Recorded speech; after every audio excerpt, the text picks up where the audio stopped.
Hi, I'm Mary Harville, President and CEO of the Kentucky Lottery. We are so proud to partner again with Simmons College of Kentucky, celebrating Black History Month. Promoting education and workforce development in Kentucky is at the heart of what we do.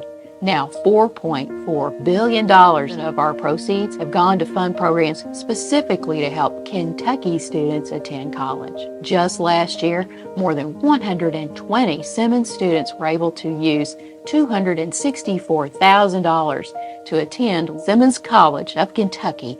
During the time period Simmons students have been able to use these funds, students have, together, earned over $1 million to pursue their degrees right here at Louisville's HBCU. We take great pride in those numbers. Simmons College of Kentucky is an integral part of our community, and we very much appreciate the opportunity to partner with you on this lecture series. Today, our mission of fueling imagination and funding education is more important than ever. Thank you.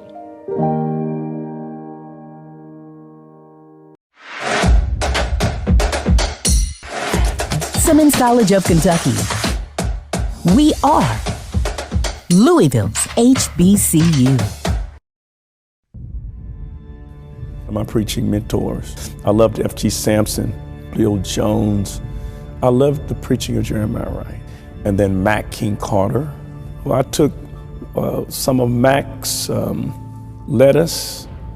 I took some cucumbers from Jeremiah, some tomatoes from Samson, and some onions from some of the other people. And I took their ingredients and then I made my own tossed salad.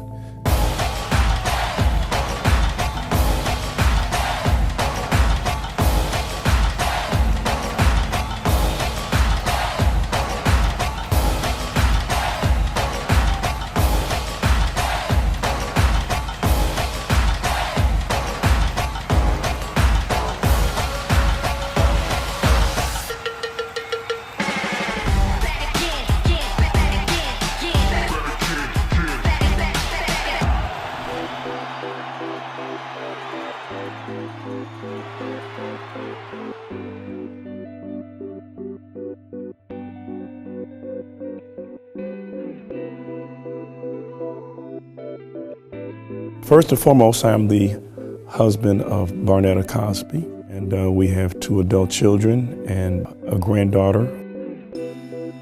If you could consider life or ministry as a boxing match, you box for 3 rounds, then you come back to your corner.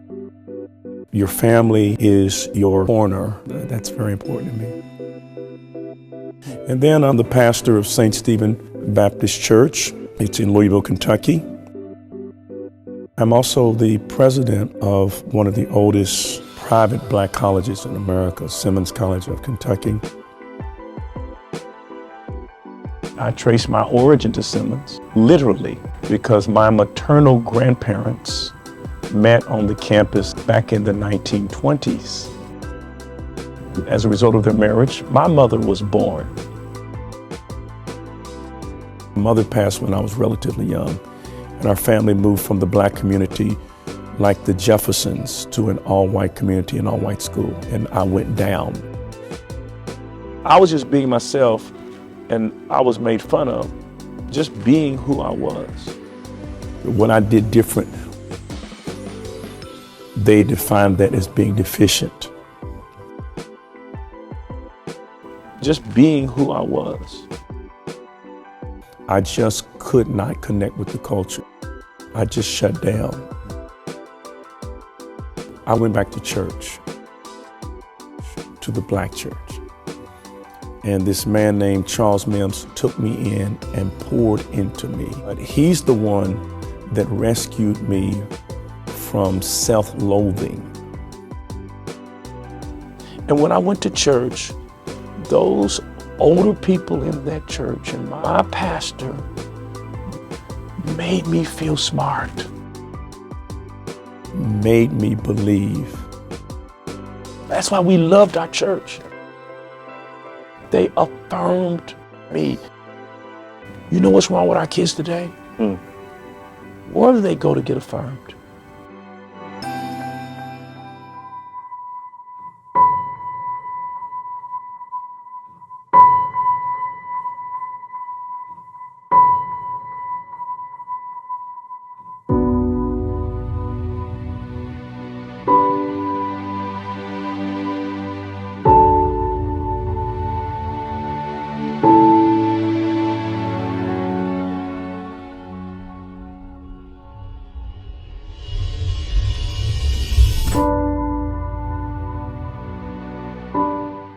I mentioned my grandfather, B.J. Miller Sr.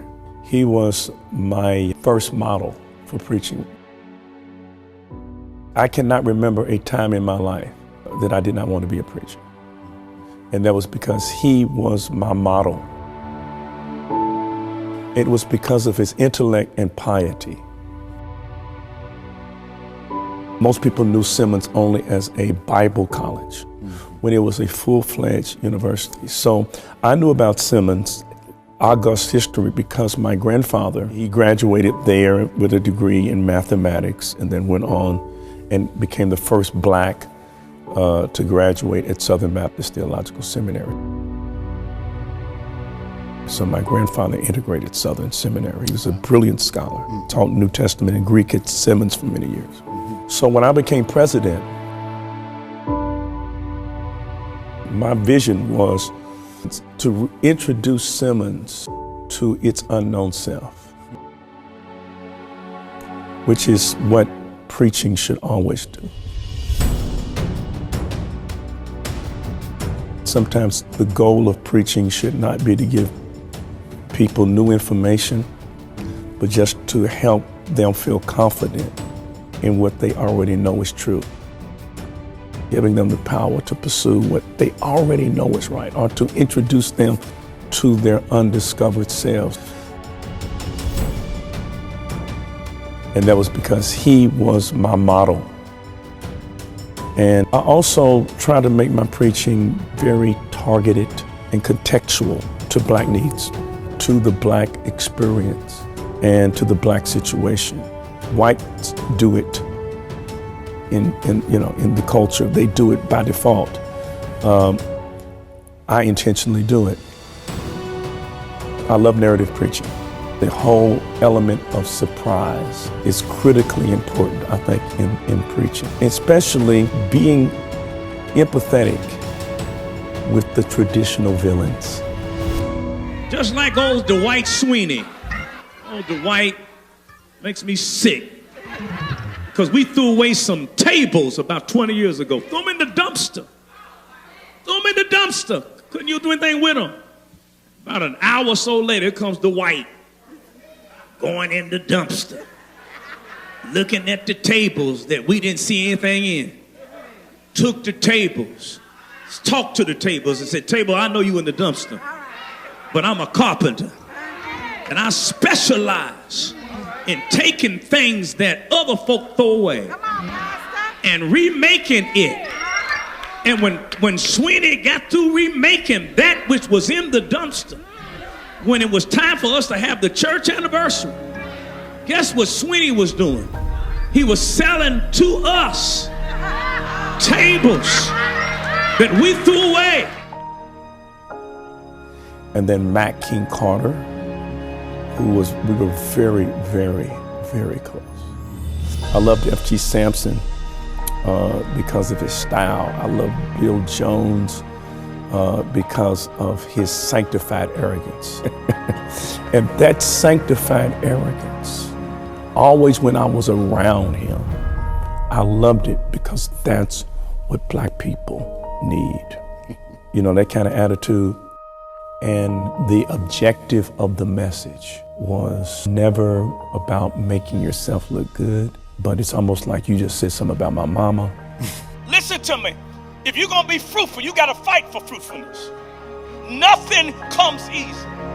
It is a struggle. I'm a pastor of a church, and it's in the poorest neighborhood in Louisville, Kentucky. I've been there for almost 40 years. I'm entering my 40th year next month. And when I went there in 1979, we didn't have any land. We're in the poor neighborhood. All we had was liquor stores and nightclubs all around us. But I said, I'm going to fight to produce some fruit. And we planted our mailbox in concrete. And we turned around and purchased every piece of land we could buy and stayed there. And when it got tough, we stayed there, amen, because we wanted to produce some fruit. And if you come to our campus today, we've got 3 campuses in 2 states, in 3 counties. We've got in the hood, over 30 acres of land, football fields, baseball diamonds. We've got family life centers right there in the hood. The liquor stores, we bought them all. They are gone.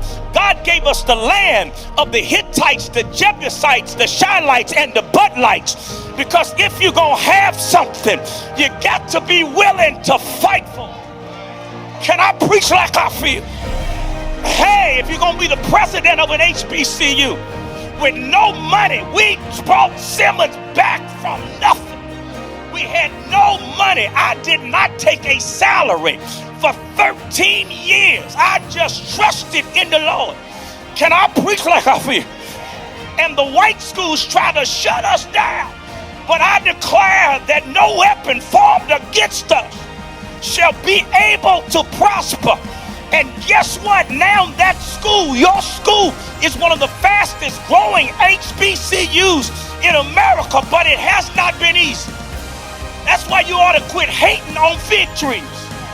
When you see fruit, quit hating. You see the glory. You don't know the story.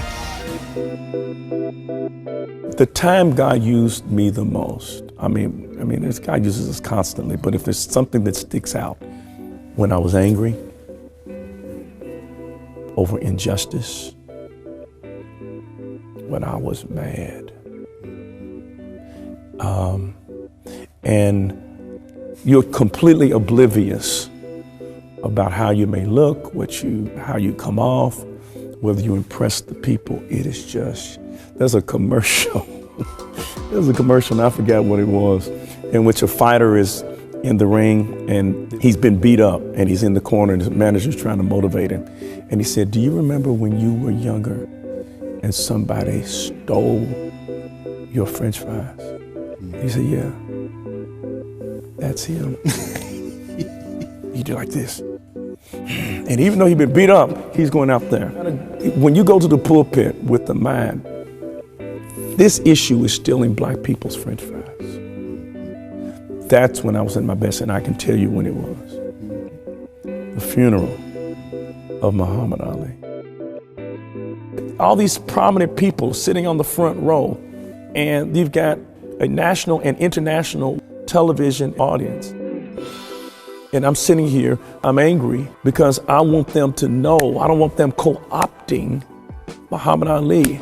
He benefits all people, but he first and foremost belongs and was born out of the black struggle. And what made us gravitate towards him was not his Islamic faith. It was not that. We could care less about his theology. Muhammad Ali addressed black pain, black insecurity imposed on black people. Black people were hungering, especially black men, because the Christian faith, whiteianity, did not address black needs. Muhammad Ali did. So I went to that platform with a passion to get that message across. And I believe God used me quite effectively. Things our city is known for: horse racing, bluegrass, and bourbon.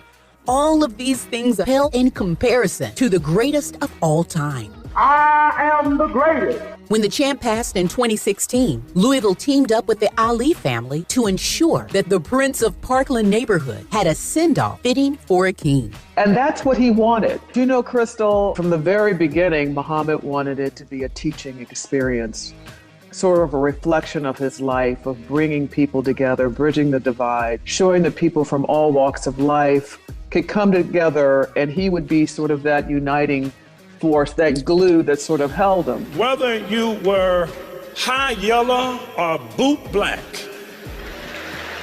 Muhammad Ali loved you. Setting the tone and kicking off the speakers, Reverend Dr. Kevin W. Cosby. I looked in the dictionary for the word fidelity, and it had two words: Lonnie Ali. Who else would we have chosen? Firmly planted in that community where Muhammad grew up. He was the one. Now, please don't mishear me.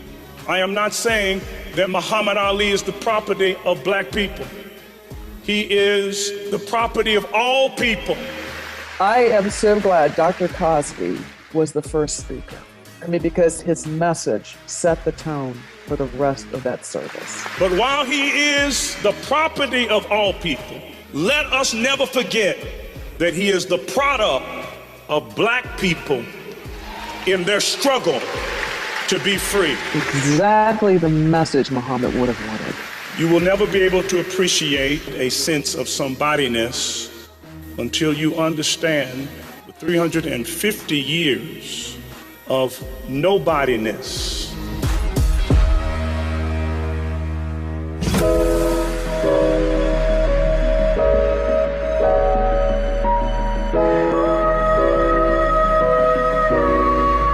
Could you point out any highlights from his message that just really resonated with you?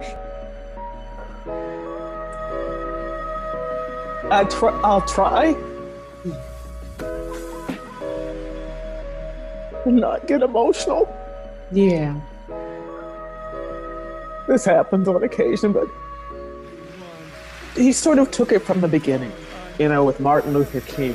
Dr. King paused and said, the greatest and the most profound effect that the civil rights struggle had was that it infused in the Negro something that the Negro needed all along. Needing to understand that they are somebody, they matter. And then he sort of took it through history. But something happened to the Depression generation and the World War II generation of African Americans. Jackie Robinson picked up his bat. The accomplishments of black people. Joe Louis dismantled. How they overcame discrimination and racism and barriers that were thrown in their way just because of the color of their skin. And then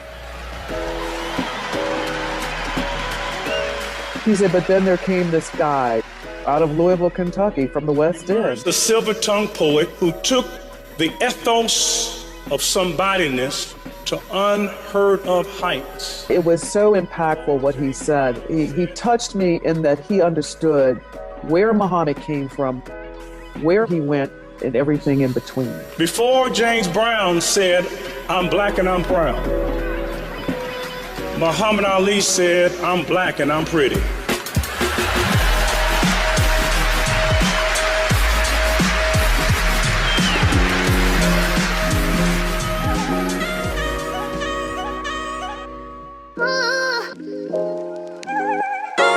Here in the United States, we have had a stirring of the Negro population. It emphasizes our national problem of gambling and prostitution and drug using. Negroes impoverished and mistreated have sought remedy. They have caused problems of housing and of crime. It spells the damnation of youth and death of children. On the other hand, the Negroes who have grown in intelligence and awareness of their handicaps have begun to fight back by the use of the boycott and the passive resistance. The extraordinary uprising of the students all over the South and beginning in the North shows an awareness of our situation which is most encouraging.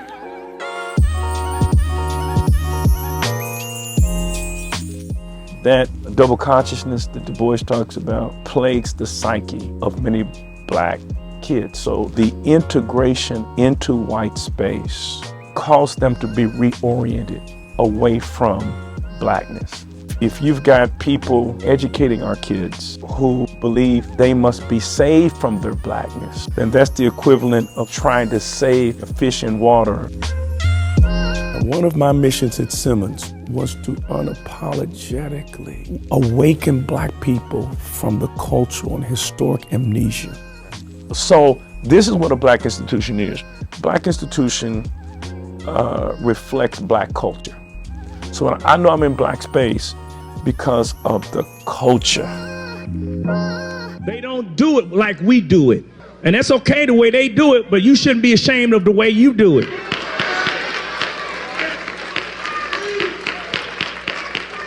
So when they have their bands, it's dun dun dun dun dun dun dun dun dun dun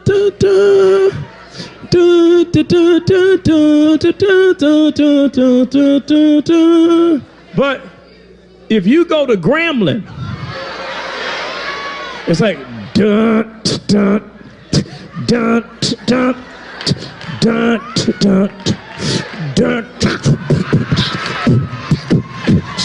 We worship different, we sing different, we dance different, we dress different, we act different, and we are not going to apologize. There was a university several years ago, the Grand Marshal of the graduation reprimanded black graduates as they were walking across the stage, dancing. They later apologized. When you graduate from Simmons, which is 99% black, if you don't dance, then we have failed as a school. We want you to be who you are. Or maybe this is your day to shake up the world.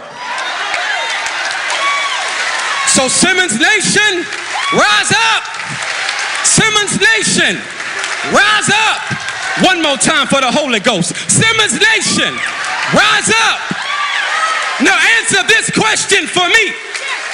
Can you dig it?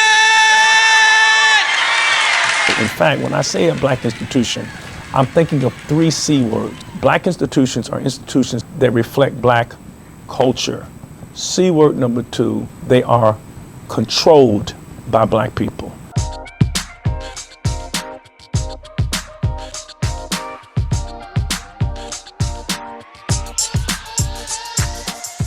Hello, this is Kevin Cosby, president of Simmons College of Kentucky. Perhaps you remember the Broadway musical called West Side Story about 2 rival gangs and 2 people from these 2 rival gangs who fell in love with each other. Their dilemma was that the male was not welcomed in the Puerto Rican community and the female was not welcomed in the Polish community. And so they sung a song, which was the most moving part of the musical.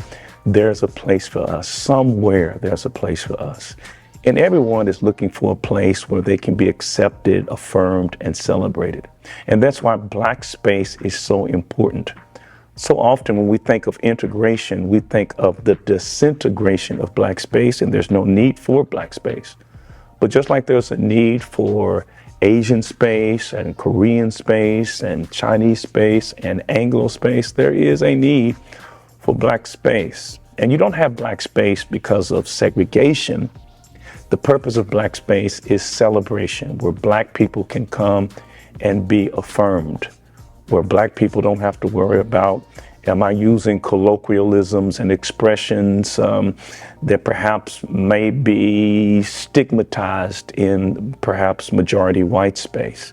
And believe it or not, there are many black kids who have that type of anxiety, wondering, well, because I'm not necessarily fitting into the culture of the dominant community, that perhaps I'm being perceived as less than.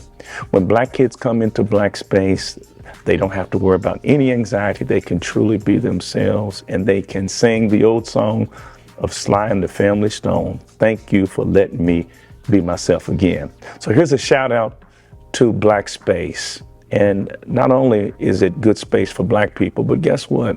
Those of you who are of another ethnic group who've never been in black space, don't believe the stereotypes. Come on down. Check out what Simmons College is doing. Come in black space. I think you'll love it. C word number 3, they're institutions that reflect black concerns. Imagine 2 individuals who want to get in shape, and they decide we're going to stay in this compound working out for 6 weeks, then we'll look at the results. Well, there are 2 compounds, called Compound A, one's called Compound B. And Compound A has a lot of advantages. Tennis courts, and swimming pools, fitness instructors, motivational speakers, plus bringing him fresh food all the time.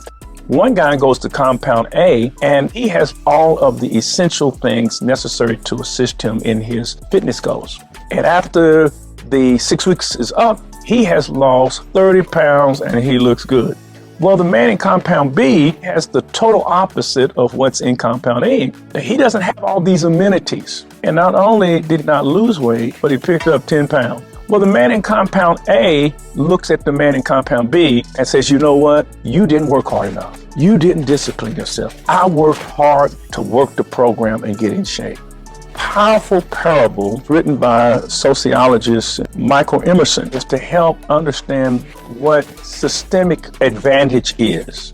What the Manning Compound A doesn't realize, it's not simply that one person is exerting more individual effort and the other person is not. It's simply that one person is exerting individual effort surrounded by opportunities. And if we're really concerned about justice, then we're not concerned simply about equality, but equity.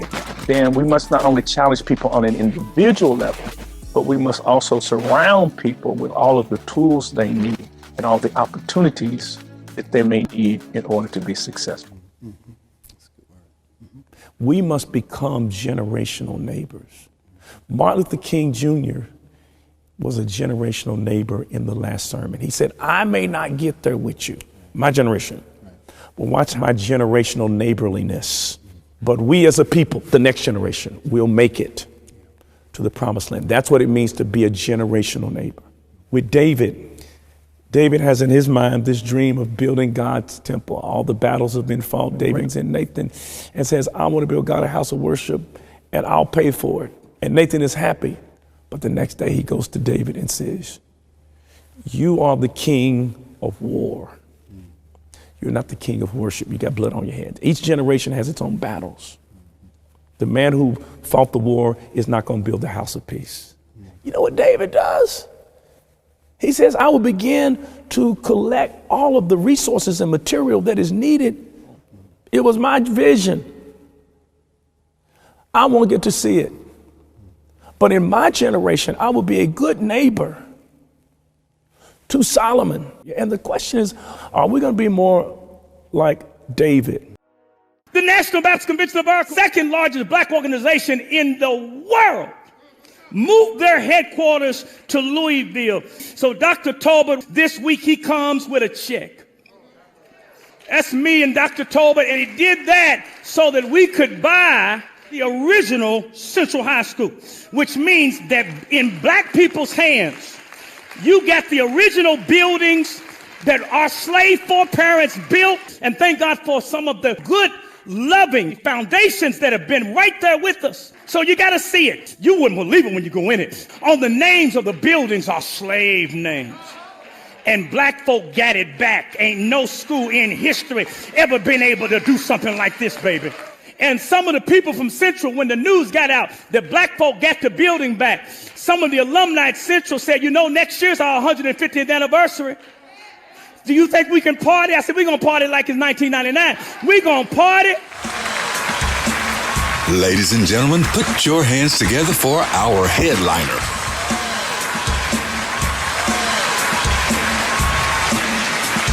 Say it loud, I'm black and I'm proud.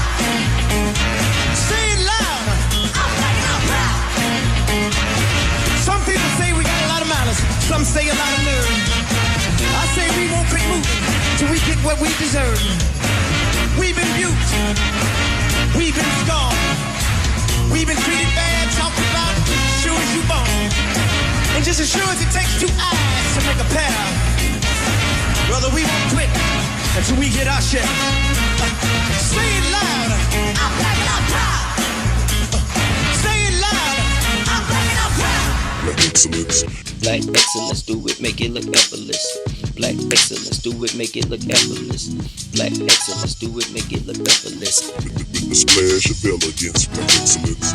Heaven sent with benevolence, intelligence, and eloquence. With the splash of elegance, black excellence. Excelling where your profession is, they call you a specialist. With the splash of elegance, black excellence. If you need evidence, excellence in your heritage, even despite the decadence, God's still taking precedence. The GPS that's directing where your direction is. Power has been embedded in DNA in your melanin.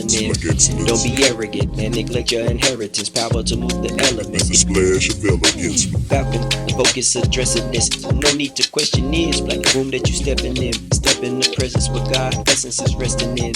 Rest in the faith that He'll bless the mess that you settled in. Selling for less than the heritage that you represent. You represent historical greatness in the present tense. Black excellence.